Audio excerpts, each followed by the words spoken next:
Hello, ladies and gentle people. I'm Wyatt Anton, and this is my co-host, the coach, Jordan Bean, and you're listening to Rule 34, the number one premier podcast when it comes to cycling in the Lower Mainland.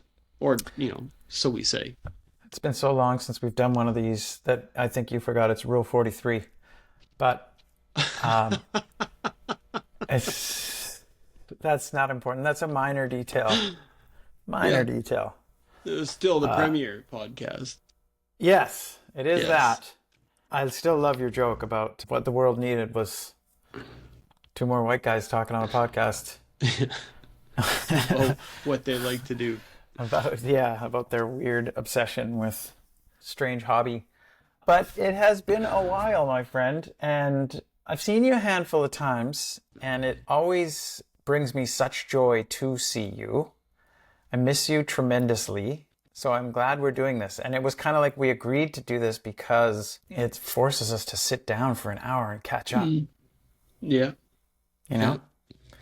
And this is a different Um, episode. Yeah, it's a different episode. I think we can probably address a few of the reasons why it's taken so long, why we've been on such a long sabbatical, and probably bring that to our loyal fan base. All three of you. Yeah, this is the mental health episode. You're the note taker. You're the quarterback of this operation. So I know you're gonna, kind of guide us through our topics du jour. But I do recall from our notes from today that item number one is explaining why it is that we haven't been recording as much, and it's not just the seasons, etc. Do you wanna say hello to the elephant in the room? Yeah, yeah. I suppose like let's start by saying that we're going to talk about some mental health stuff today, but neither of us is a mental health professional. So if you're listening to this and you are suffering some mental health problems, please speak to a professional. Get help from a source that's there for you. I'm sure Jordan at the end of this, you can put some links to some local sources if somebody looking for a resource. But really, we just like to talk about some of the personal things that we've gone through over the summer. We've both suffered some losses, some immediate family members, and it's definitely trickled down into how we pursue our vocational hobby. Yeah. And fair point. Like we're not here to give anybody any advice or anything like that. But maybe by talking about this stuff a little bit more, we can normalize being grown men talking about our feelings and remove some stigma, etc. We both lost our fathers this year. And we're not even the only ones. There were multiple members of our race team lost their fathers since spring, you could say. And so it wasn't the same type of summer that we're used to. And our old friend grief kind of was along for the ride, so to speak. And it changed a lot in unexpected ways. And I have given a lot of thought to how I intend to talk about it. But before I sort of monopolize the airwaves here, how you were first. I came later. Yeah, it, So it was Lost just Boys about the Club. same time though, wasn't It it? was very close. My dad passed end of May. Mine was mid-June. It was the day before Father's Day. And I mean, like I guess the serendipitous thing about this is that here we are, grown men talking about our feelings. And I mean, I know my father, for one, is probably somebody who suffered silently from a few things and just lived with that stereotype that, he was meant to suck it up on his own. And I'm almost certain that contributed to his health problems. That's a tough one. Uh, my dad was from the same generation and probably had a lot of the same ideas about. I think call it like a level of discomfort about talking about this kind of stuff. But he wasn't somebody who did any amount of suffering that I was aware of with mental health issues. If anything, he was on the opposite end, where he was very jovial and the life of the party, and and kind of there's a well, I mean, I never know what level to get into. My cousin said something just the other day. He said at the family reunion, his badge said, "I'm a first cousin of PJ," because everything came back to my dad. And this is a family of 500. And that's Mhm. just to add some context for the kind of person that he was. But we all have our struggles and we all have our demons. And if he had any, we didn't see them. Mhm. So it was like this loss of this like magnetic character who lit up every room he walked into, and suddenly he was gone. And then there was just us. Yeah. So that must have felt like it was a bit of a weight that you had to assume yourself too, right? To a certain extent, yes. In particular, you kind of realize almost half jokingly, and then the seriousness of it when it's like, I'm the oldest son. I'm now the patriarch of my family. And I don't feel remotely qualified or ready or like even to have any sense of context for what the hell that means, right? Like, We share that definitely. Like I'm 40 years old right now. That was another milestone that was maybe harder to swallow this year, but I'm 40 years old and I don't still don't know what I'm doing. And I don't know what if I know I don't know if I know what I'm supposed to be doing either is the thing. I see. This is the remove the stigma part because I'm 48 and I don't feel like I have any better idea about any of that. And if there are people out there who do, then wow, are they ever the lucky ones, Hmm. right? I think it's like this is going to turn into a discussion to some extent about our grief and how we dealt with it. And I've said this a bunch of times, so I have some practice talking about it. But what surprised me about this loss, and it was a tremendous loss, was the fact that there was no one point where I became a complete basket case and lost it. Like, I kept thinking that the gravity of it all was going to sink in and there would be this thunderous moment where I would break down and be inconsolable. And exactly the opposite happened. Or rather, if like I definitely suffered my share of grief, but it's been on like a slow leak of a Hmm. battery or a slowly deflating balloon through a pinhole. Like, and then when you try to put words to what that feels like, it's like I just don't. I'm not as excited about things. I don't like it feels like my food doesn't taste as good. I'm like my general joie de vivre isn't there in the same fashion as it was. And there are glimpses and there's like I almost want to say peaks and valleys, but the point I'm trying to make is that it was less about peaks and valleys and more about this sort of like I've described it as like 70% of Jordan is now available, and how do I want to spend that 70% as I continue to roam about this earth?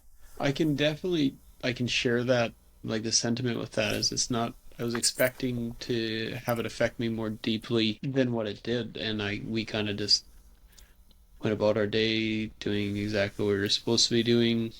And I don't know if I don't think it was entirely healthy. I think maybe there is still something simmering down there, like waiting to emerge at some inopportune moment. But yeah, I definitely feel the same. There's a few times kind of when I felt when I've been like, oh, I need to know how to do this thing. And the person I asked how to do that thing isn't around to ask anymore. So, I mean, there's a little bit of almost a resentment that is both inward as well as, externalized as to, why aren't you here to do this and why didn't I spend my time learning it or finding out how to do this when I had the opportunity? Yeah. For me, I realized like even before he passed, because it wasn't a surprise. We knew he was dying of cancer. We knew it was coming. I was faced with the idea that I don't know if I've earned his approval to the point where I intended to in my life. And the clock is running out and I'm not going to get there. And now that he's gone, I still have those moments where it's like, hey, I did this thing that I am super proud of. And even if I wasn't going to get the kind of ever get the kind of reaction from him that I wanted, I still want him to be the first call to tell him that I achieved this thing or I did this thing, because so it's less about, oh, I have this thing I want to learn and he's not there to teach me. It's more like, I did this thing. I want the pat on the back to say good boy. And the first call I would make isn't there anymore. And it's in those moments, or, any TV show scene with father and son, like, I get choked up. Don't get me wrong. I have done my share of crying over this. It's just that it felt like the situation warranted a much more explosive reaction that I have yet to have. Instead, it's been this, my grief has been played out over months in a way that it's just sort of quietly there, if that makes sense. Mm-hmm. Mm-hmm. So how's that affected your cycling? That's a bit of a flippant question, but No, I mean, that's really what we're here to talk about, right? So, I mm, mean, and a completely fair question as well. So, kind of going back to what I said about there being 70% of Jordan available, now I have to kind of spend what energy I have with a more stringent approach to, like, you got to make choices around, like, what do you care to do and what do you not? I And for definitely me, saw you being a lot more economical yeah, so with what presence you had, and I admire that, the fact that you were able to, like, guard the time that you were able to be present and fully invested in an activity or in an experience. yeah, like racing my bike definitely took a back seat. And the Hmm. primary reason for that was because I needed to prioritize things other than training. And, I'm a pretty simple creature. If I'm training enough, I have the confidence to race. If I'm not training enough, I don't have the confidence to race. And so I immediately made the decision where it was like, these next several weekends are going to be visiting my dad before he goes, visiting my family afterward, and getting our affairs in order and so on. And so I was still riding my bike for all the reasons I love riding my bike, but I wasn't training and competing. And that was a very easy decision to make quickly because of the level of anxiety that I experience with racing. Like, I've described this quite often, that, like, I always joke that I hate bike racing because it gives me good and bad anxiety and just tons of it, right? Like that start line kind of nerves or whatever. They start 2 days in advance of any competition, and it's not all bad. It's some of it's good, right? Obviously, I enjoy my challenging myself, or I wouldn't do it. But I knew immediately that that was not the kind of challenge that I wanted to be up for. And so training was out the window.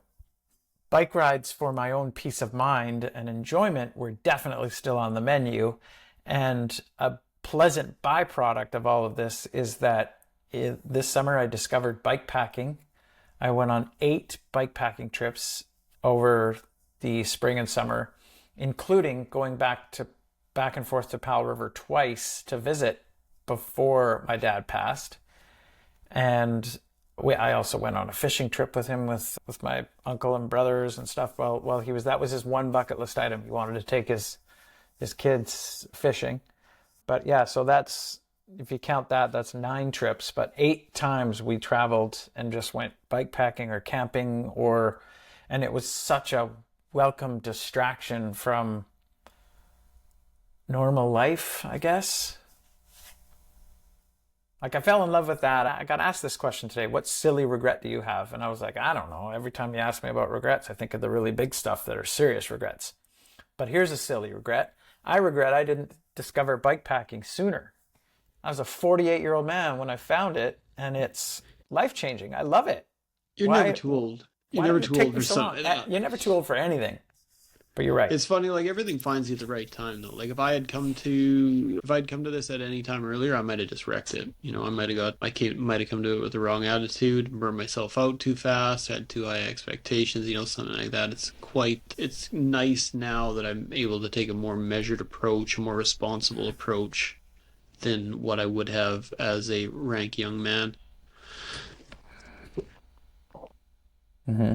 And it's funny in the moments when there's a difference between finding something almost as an escape to something else. So if you're new coming to the sport of cycling as an escape as an escape or as like a prescription Coping to, mechanism. yeah, to cope with something else in your life as opposed to somebody who's already, well ensconced in the sport and how that changes their experience and their perspective of it. Mm-hmm. Because like How? you come to something and it becomes, almost for some people maybe a crutch, and for some people it's maybe just like a saving grace. But then, I mean, when you're in it, it can definitely be something you come to resent. Yeah. Well, it's always been a saving grace for me. I've never Hmm. been shy about admitting that I do joke about this, and this is probably not the forum to be joking about it, but I always say that riding my bike is my therapy. But as much as I do joke about that, I've also done my share of therapy. So Hmm. I still value speaking to a professional, particularly a specialist in the thing that you need to talk about when it's time to do that. But the simple act of riding a bicycle and feeling that, the wind in your face and getting out there and enjoying yourself, and either the solitude, which I did a lot of riding alone like I always do, or when you have the energy to ride and sort of interact with friends and have fun. I went to bike races where I was a spectator. I went and, cheered the team on. You were the world's best spectator. Thank you. That was I'll very give you sweet that of you to much. say. And it's lovely to show up to a bike race with no other agenda than to socialize. What a Hmm. pleasure. There's no pressure. Like, it's a different version of me that shows up, let me tell you. Because the guy that's racing can be a bit of at least introspective, nervous wreck. Whereas if you're just there to say hi to people, I think I'm probably easier to be around. Yeah, yeah. I could probably say yes.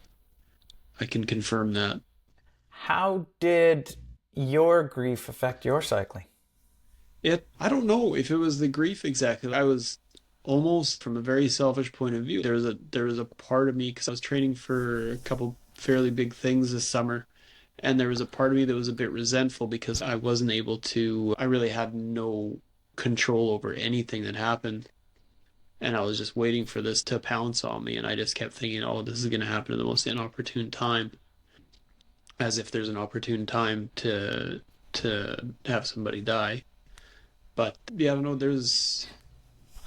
It definitely gave me a lot of time to just kind of sit on things and work through things on my own. As everybody else in the bike club knows, me and Stu and a bunch of other members of our club trained for the Ironman this year. And 180K bike ride on your own in a triathlon is definitely gives you a lot of time to sit and think and work through things. So it was mostly good.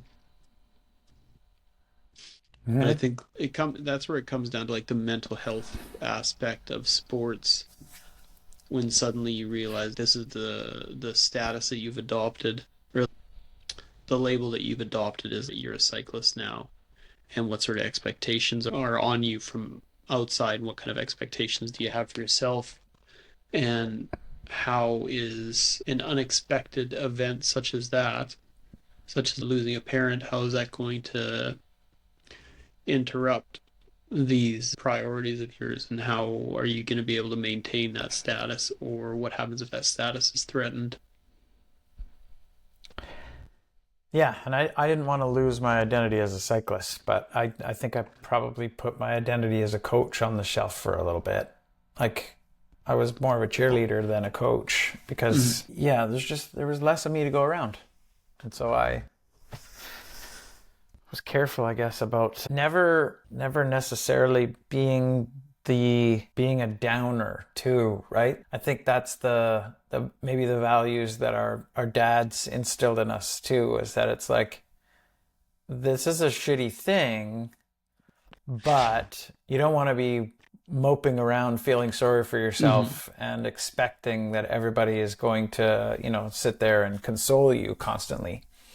Um, Even though probably the best thing for you would be to express how shitty it is and have some people sympathize with you so that you can kind of address it. And I didn't want to do that. I was never shy about being honest with people about how I felt, but nor did I put myself in situations where I wanted to be talking about it at length or killing the mood.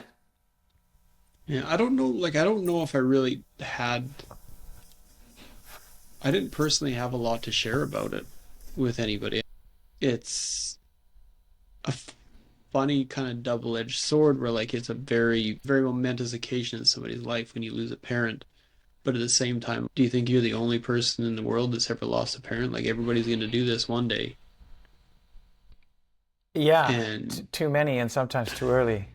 yeah, Um, and maybe the way that we look at death and loss and stuff like that it might be better to kind of change the way we look at that as something that's, to be feared and something to feel as like a tragedy that's become us, and to look at it more as just a natural step in your life. Like when my dad did pass, seeing my dad, in the week that I was over there to see him, like he looked like hell. I'm happy that he didn't last any longer than he did. Like it's not, they sure as fuck weren't going to save him. And who am I to say, well, you ought to stick around a little bit more because I'm not ready to let him go yet either. Like the way a lot of other people that were close to him grieved, I thought was really selfish too. Like, oh, why is this happening? Why is this happening? Well, you know, it, because it does. That's what happens. And yeah. I think it was incredibly selfish to say, oh, how did it happen to him? Well, fuck, it did happen to him. And you know, the quicker this is over with, the better off he'll be.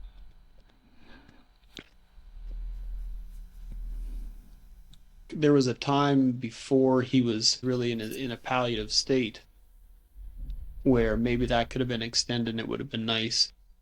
But by the time my brother and I learned about it, he was well past that. Hmm. It could have happened at any second. So yeah, it was enough to say our goodbyes and kind of wrap things up. And beyond that, I mean, power to you, getting to the other side. It's quite a bit different with my dad. Like it was a long time coming, and it was we knew it was terminal. Like the doctors weren't there was a it was years ago now, it feels like, but maybe not that long ago. But there was a particular test where it was like, okay, that spot on your liver that we were concerned about is essentially stage 4 cancer. This is happening. Like, we're sorry, but your life expectancy is now going to be measured in months and a year if you're lucky. And so it was like, oh, okay, so Christmas will be the last, and like you start to realize, holy shit, all right, this is really happening. The crazy thing is, he kind of like he slowly wasted away, of course, because he was dying of cancer. But it was almost like he was in a constant battle with it where it was not going to take he wasn't going to go out quietly, right? Like he was I gave his eulogy and I talked about a bunch of things that he had done before he got the cancer. And then I mentioned a bunch of things that he did when he had the cancer. He went on 60K bike rides with the chemo bottle attached. Like he was wandering around a family reunion with the chemo bottle under his shirt. Like you wouldn't know that he was dying of cancer by the way he was living right up until the end. And then, like I say, pardon me, in May, should have given myself more of a glass of water. In May, we went on this fishing trip and he was sick. And then this is the crazy thing was they moved a hospital bed into their house one day, and then that night he died. So it was like he was walking to the bathroom on his own steam right up until hours, literal hours before his death. He was still making it to the bathroom on his own steam. It was like that was I think maybe the day before or whatever would have been the last time that he made the trip upstairs to his own bedroom, Mm. which is pretty crazy. And all of a sudden it was just like, boom, he was out. Like kind of maybe like heart attack or something that sort of took him out in the very end. But it was kind of like he was carrying on like everything was normal right up until the very bitter end. And then, yeah, and then I was there too, which it is, I don't think I can call it luck because of obviously, is it luck? We were there because we made a point Serendipity. of being there at every opportunity we had, and we just happened to.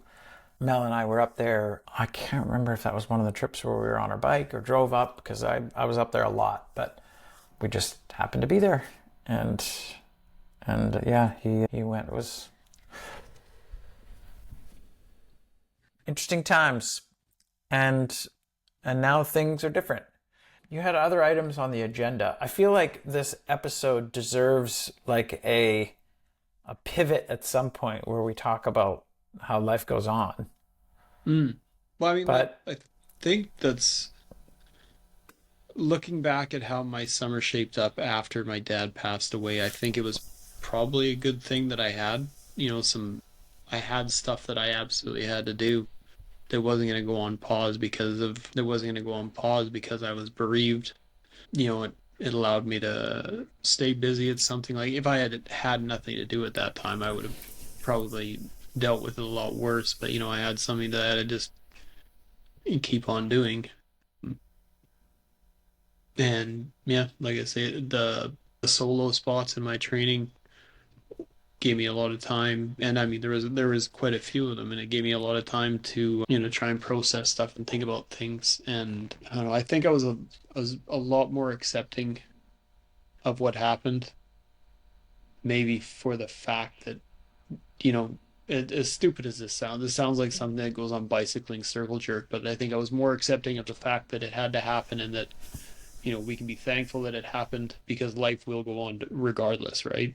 I couldn't stop the world until I felt good and ready to carry on with it. yeah, when did you do? I did one, I think, a week after my dad passed, Shit. and then the That Ironman was in August. that one was in New Zealand. No, that's back to December. Oh, okay, okay. So we did My a timelines bunch are of us went out to Oliver in June. right, That was right. about a week Okay. after my dad passed. It was a little shaky. I didn't perform as well as I wanted to, but I had taken a couple weeks off at that point. And yeah, so I went to that one and then carried on, went to the Ironman in August. And that one had no swimming or whatever, but just looking at that event or those events, is it advisable to do two of those so close back to back? It Well, seems like a lot. the first one was just a half distance Oh, I see. triathlon. Okay. Yeah. So Right. it Okay. wasn't quite the Same as Penticton. yeah. Yeah. Yeah. Exactly. That's where it comes around again, where you gotta look at the bright points of how what we do really helps us to stabilize our mental health and really helps to uplift us in difficult times too. Because like you have two sides of the coin where you have that time to go alone and to process things, and to either whether you need like a cathartic hammer your legs off by yourself and push it all out, or whether you just need to be around your friends joking and laughing and going someplace neat together, somewhere new. It's good that our sport provides us that. And I think that covers like even beyond grief and loss, but just about any mental health malady there is. or that's commonly experienced in life? We are both sober guys. I know a lot of people, their coping mechanisms aren't necessarily as healthy as I'm going to go out for a training ride and hurt myself physically in the pursuit of training. But I feel like that's not that I mean to judge anyone for how they choose to grieve, but I do think it's a healthier pursuit Mm-hmm. to seek that solitude or like sort of issue yourself that challenge of training on a bicycle or something as a means of handling the tough stuff, because at least and especially if you're self-aware and you know that's what you're doing, like I need to Mm-hmm. go for a ride by myself today because I'm going to ride anyway and I don't feel like talking to people, so I'm going to go out and suffer maybe a little bit because I'm suffering anyway. I don't know that I'm making any sense, but See, as coping mechanisms go, it's not the worst one. yeah, it's the adversity over the trauma, right? Like the adversity is something that, it's a challenge, but you're going to be able to overcome it. You're going to be able to work through it. Whereas like a traumatic, self-destructive sort of experience is something that just like you don't come through it well. Mm-hmm. And the good thing about having responsibilities such as when we're entered up for races, when we have training to do, um, when we have a community around us that we feel obligated to be present for, I mean, it keeps us away from those self-destructive behaviors, no matter what we might use those to cope with. Mm-hmm. And that can be a good thing, Mm-hmm. And I I mean, it's suppose. definitely a double-edged sword too. I mean, I'm going to come back to this all the time because there's always a dichotomy with these things. Like you go too far one way, and all of a sudden it becomes something that you know that it shouldn't have to begin with either. A person can have a lot of expectations and stuff on themselves as a cyclist to maintain that identity as a cyclist or an athlete in any field, and Yeah. that can lead to self-destructive behaviors as too. So it's not, we'd be remiss not to speak about how that might play out or how that might also be a category in someone's experience. Mm-hmm. I've never taken things that far where I think it's a problem. Like I said, I dialed back my training, but I still pursued those quiet, that solitude or that, almost, I don't want to say detachment, but like just getting out there and doing the thing that you enjoy and being alone with your thoughts was good. And I never took it to an extreme, but certainly there are examples of people who have. Mm-hmm. But I think, like, I came to that point a little bit this fall, actually. Like, after everything was said and done, after the Ironman was over, I had no more training plan left. I had nothing coming up on the horizon. And our good friend Irish Dave warned us against this, and I did not heed his words. He said to make sure you had something, you're entered in something after Ironman just to deal with the drop. And I didn't go completely crazy, but I definitely dropped off a lot in just pursuing the activities that I want, and there was a lot of self-reflection and just, what am I doing and is this who I want to be forever, and probably time that I needed to take anyway. But I mean, that's not a universal experience with things. Some people, you can definitely get yourself in a hole when you think like, I'm not meeting the standards that I should be meeting. Hmm. That is such a big undertaking. Uh, I've done my share of longer and challenging bike races, but nothing that comes close to preparing and competing in an Ironman where, like you said, you used the term the drop. I don't think that I've ever involved myself in anything where there was a drop as part of the equation. So I can't really relate with that, but I can certainly acknowledge that I could see how that would be the case.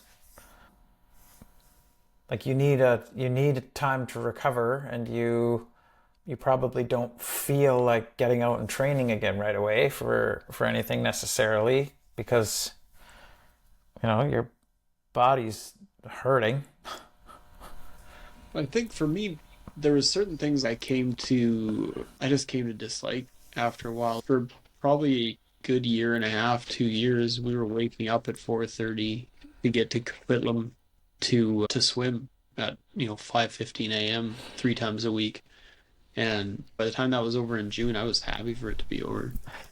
Now, I just want to remind our viewers and you that I've always steadfastly held the position that I think triathlon is stupid.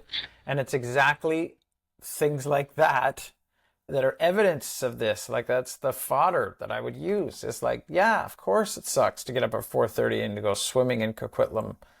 Like, why would anyone do that to themselves? Yeah, I didn't know. It's a flex. I think on a lot of it, I think it's a flex. Yeah, Mike Tyson used to do the same thing when he trained, right? Like he'd get up at 3:30 or 4 and go for a run. And they asked him why. He's because anybody who's gonna fight me is sleeping still. yeah.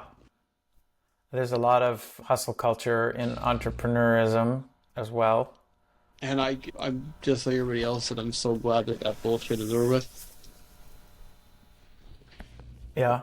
Is it? Are you going to be a guy that gets up at 4:30 to go swimming again in your life? Or is that a decision you've made or I don't know. I'm getting up at 5:30 these days to go swimming. No.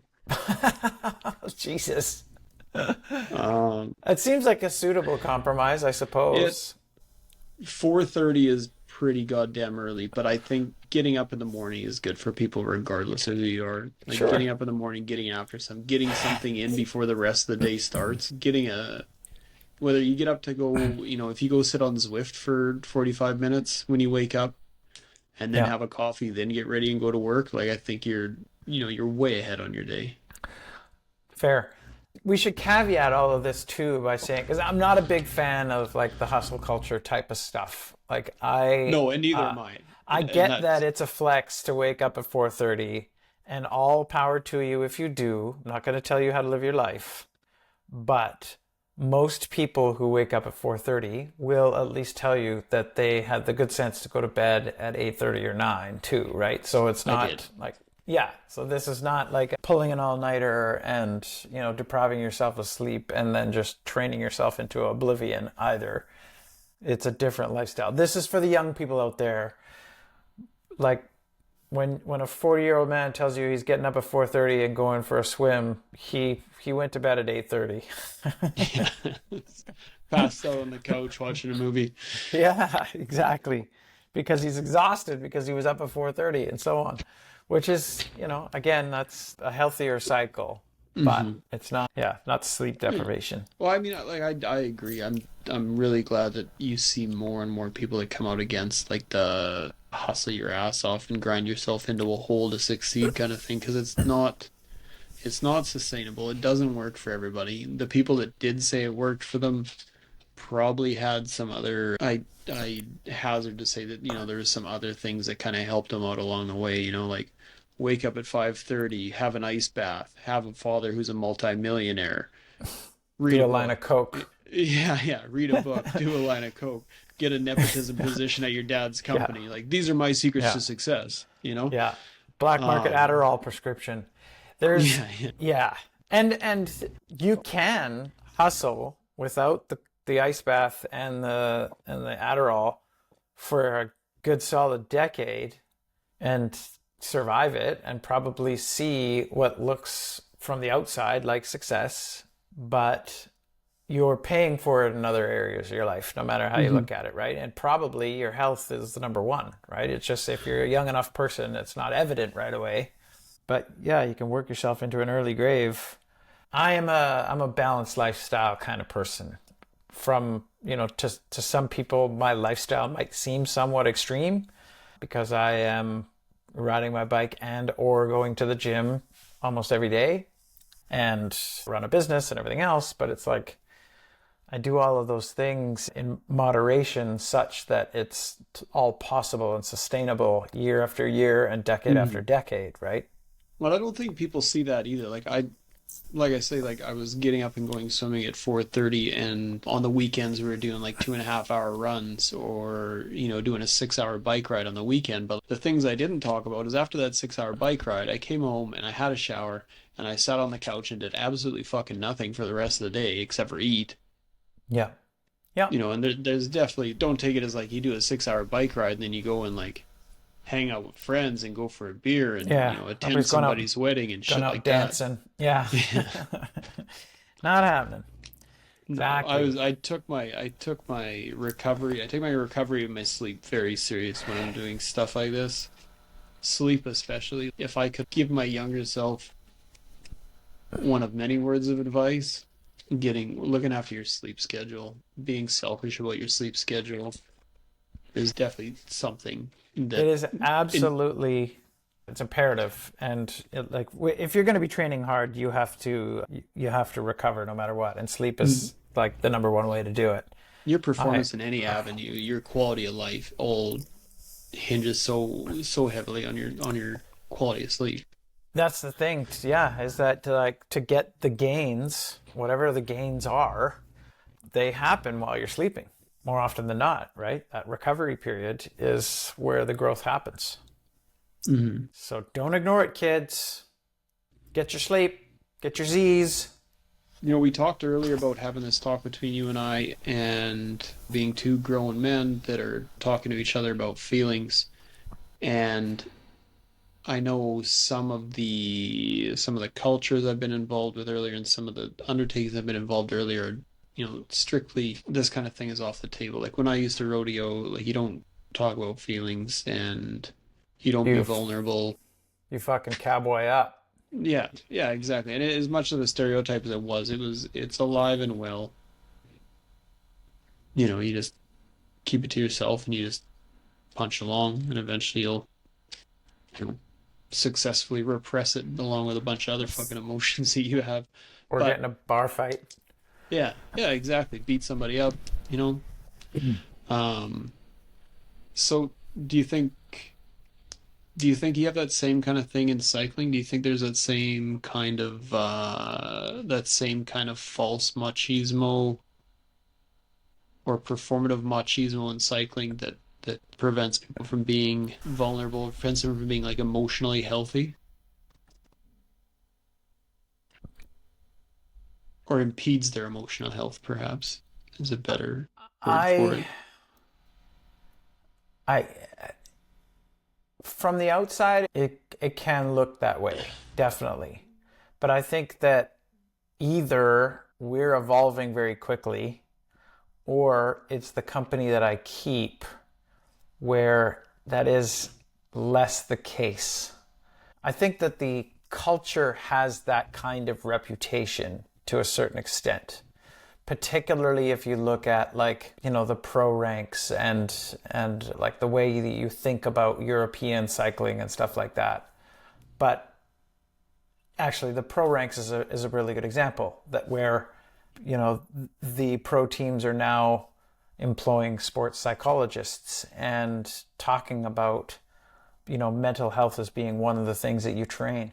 I remember I saw something, this is a tangent, but I saw something recently where somebody said, like, we glorify the idea of training our bodies and our skills professionally and all of those things, and yet we stigmatize the idea of investing time and money into looking after your mental health. Almost like it's a sign of weakness to have to admit that you need to do that, rather than making it part of both your financial and time budget, like you would for a gym membership or athletic pursuit or something like that. So Hmm. there's definitely still a stigma. I think there can be a, like I say, sort of universally sort of machismo kind of culture surrounding cycling. But if you get down to the local level or my circle of friends or the people that I surround myself with, I always feel like the cycling culture that I experience is a safe place to talk about these things. It is more understanding and open-minded about, things like mental health and everything. We're a very and it's probably the affluence and the area of the world we live in and everything else, but everybody seems extremely progressive and open-minded, and so it is a safe space to talk about this stuff. We wouldn't be having this conversation otherwise. Does that, like if there was ever some evidence of that, it's the fact that here we are talking about it. You're a fucking cowboy, I and was I was just out there last week too, and I saw some, like running into some of them things and some of them old stereotypes is yeah, shocking to but me. you're obviously not a stereotype, but you are a byproduct of your upbringing and your background and things like that, and you're still here talking to me. Well, I think that goes to show the point or just, I think, without going too much into a communist hippie rant, the idea that mental health is very individualized and that it's your own failing or your own weakness isn't congruent with what I'd say the fact is that a lot of this is environmentally or socially imposed upon people. Like ADD and ADHD, I think is, I would say a good 90% imposed by your environment, people around you. Same as depression. Like the depression is, largely based on neural pathways and coping mechanisms that are ingrained upon you, during the early stages of socialization. So like being in a different environment and having access or awareness of different mechanisms to deal with stuff, 100% changes your view on mental health and your experience with your emotional health. Some of that goes a little over my head, but I have thought long and hard, particularly in various stages of my life, about because I'm somebody who has experienced what I think is depression, but I only have my own experience to compare to. But there'll be periods in my life where I'll come down with the SADS, and it's hard to snap out of it. And I'm self-aware, and I'm a pretty smart guy, so I can kind of step back from that and look at it and say, is there something chemical going on? And most of the time I can tell myself that no, I think it's definitely circumstantial. What I'm experiencing is circumstantial, but it's pulled me down to a place where getting out of that hole again, and I'm using metaphors to describe the idea of having a 6-month period where it's like I just can't feel like myself. I can't care as much. I can't show up in life with the same level of passion today because Yeah, where your circumstances have changed your neurochemistry, right? and I wasn't always a sober guy. I was a guy that sought out different ways of dealing with stuff that probably just sort of perpetuated that and kept you in that state for longer. But most of the time I justified that feeling and those experiences by saying that they were circumstantial. Maybe a lost job or a bad year of revenue or challenges with relationships or whatever. I've been through a divorce. That kind of stuff where it's like, well, I just feel like shit because of these things, and therefore, and so this is the thing. It's like we need to put the number at the bottom of the screen to talk to somebody who's a professional, because I'm not one, and I'm not in a position to be able to relate what anybody else is going through. I know what I've gone through, and I think it's depression, but it wasn't. It was also probably always something that I could solve by changing my circumstances. I think. But I'm also keenly aware of the fact that the state that you get into makes it that much more difficult to change your circumstances, right? The spiral wants to pull you down, Yeah, I yeah. don't Like know if it's I'm hard to go making to any the gym. sense. No, no, no. I understand. Like it's hard to go to the gym to, get your pump in and get those endorphins on when you can't hardly get yourself out of bed in the morning. Exactly. I've been diagnosed with depression and I've been on antidepressants for fuck maybe almost 20 years now. And it's funny that it's so much more than just, being sad all the time too. Like it's weird though, different ways that it manifested in your behavior that you don't see on the surface of it until you look back and you go, "Oh, okay. That was definitely that." Like in my case, and again, it's not the same for everybody. In my case, I know I'm angry a lot when I'm depressed, and I it's didn't know weird. that, Wyatt. I wasn't aware of that. And Oh, that's it's why I one said of what many I people. said, is because I don't really Mhm. know what it's like for other people who have depression in a way where they have been diagnosed and prescribed Yeah. No, and medication. I'm not trying to, brush away your experience. Like most certainly, you definitely are fucking sad when you're depressed. But it's interesting. It's been interesting for me. I should say, again, I'm speaking on behalf of myself only. Mm-hmm. It's been interesting for me to see the different ways that it manifests itself. I have never been prescribed medication for anything mental health related. However, I have sought help in a bunch of different ways, including you said that you feel angry when you're depressed. I have gone to anger management before. I was driving down from Squamish today. I was like, do I tell anybody that I did that? And then I thought, yeah, I mean, why not? Like, I think there's probably a lot of people who would benefit from going to anger management. And it definitely helped me.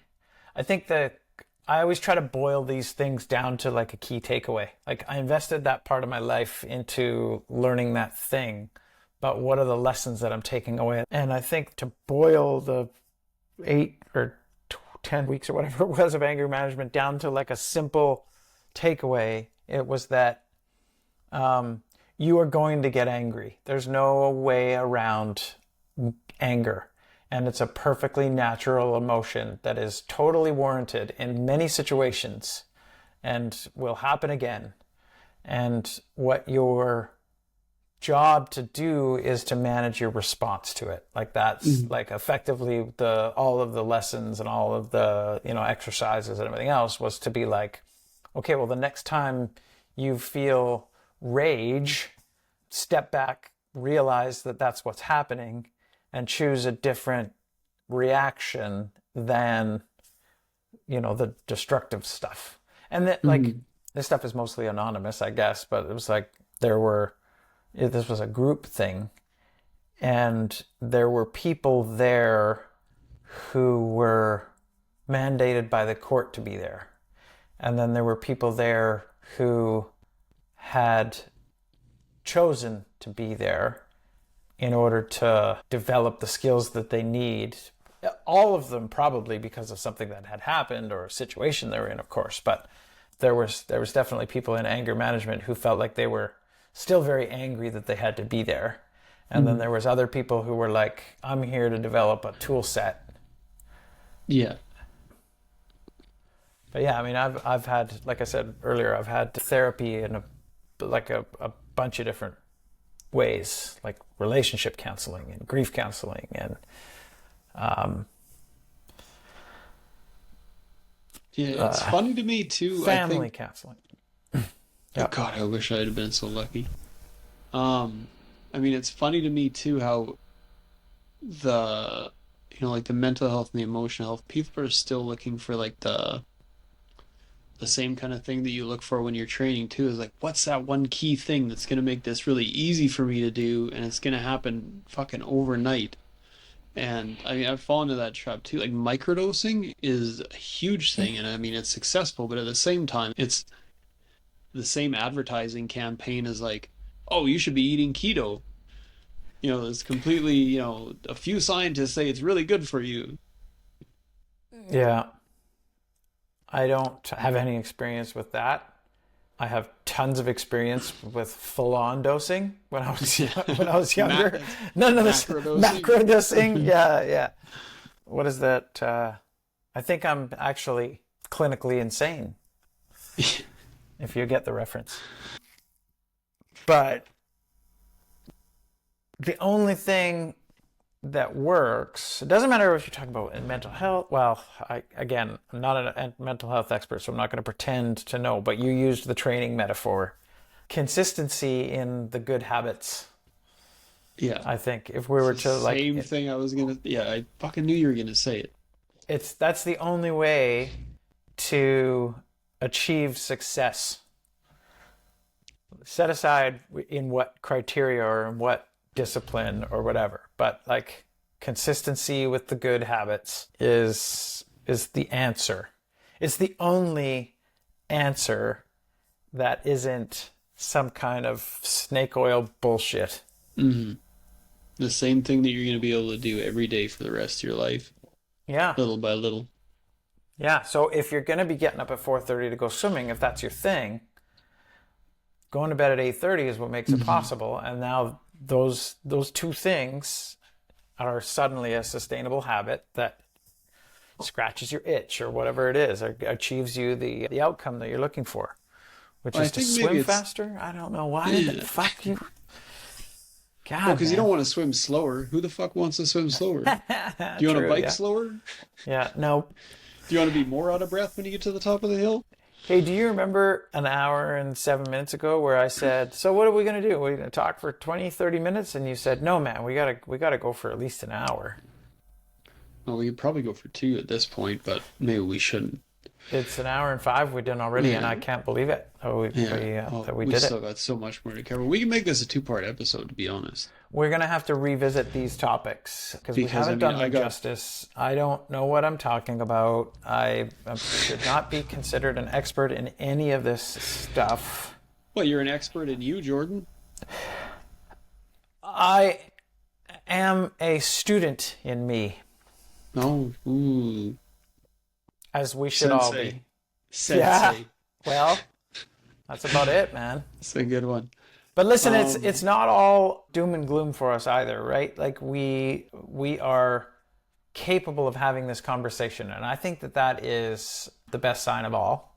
Mm-hmm. So I do think we deserve a little bit of credit, and we're both in healthy relationships, and we have one another, and I'm so Yeah. grateful for that, Wyatt. Oh, tell me about it. I mean, our friends, besides you, the rest of our friends in our club are pretty phenomenal for It's a pretty spectacular crew, isn't it? takes a village, doesn't it? Indeed.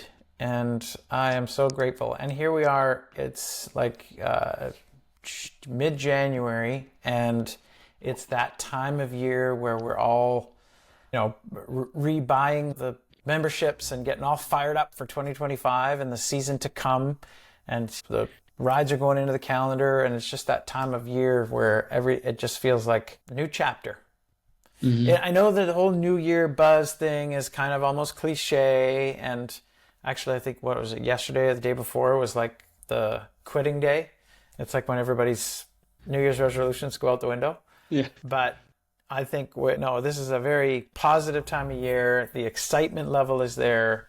Our club has a new board. I have to say this. I couldn't work it into the conversation any other way, but so it's a bit of a non sequitur. But 12 of our club members have done an FTP test since the 1st of January.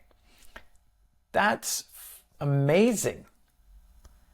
I issued a challenge and people responded. I'm still waiting for you to do yours, but the fact that so many people are on board with that, I don't know how many people understand what an FTP test is, but it's essentially a baseline test of your cycling performance. And you have Benchmark. to, yeah, and you have to dig pretty deep into yourself in order to produce the result and to get that baseline, right? It's a test of just how hard you can go.